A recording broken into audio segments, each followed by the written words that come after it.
నృత్య ప్రదర్శన అనే ప్రక్రియకు ఒక నూతన అధ్యాయాన్ని, నూతన ఘట్టాన్ని ఆవిష్కృతము చేసినటువంటి నటరాజ నృత్య అకాడమీ అధినేత్రి అయినటువంటి శ్రీమతి శివజ్యోతి గారిని శతదా నేను అభినందిస్తున్నాను.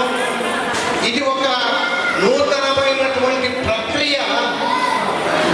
ఈ వేదిక మీద ఎంతమంది వర్ధమాన నర్తకీ మణుల చేత నృత్య ప్రదర్శన ప్రక్రియ ఆవిష్కృతం కావటం అన్నటువంటిది ప్రప్రథం అన్నటువంటిది నేను భావిస్తున్నాను.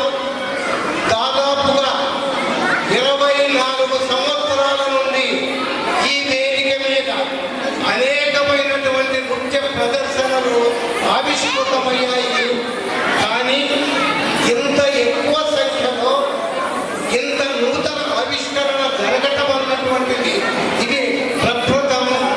ఆ ఘనత, ఆ విశేషం, ఆ ఔన్నత్యము శ్రీమతి శివజ్యోతి గారు శ్రీకారం చేశారు. వారిని మరొకసారి అభినందిస్తున్నాను.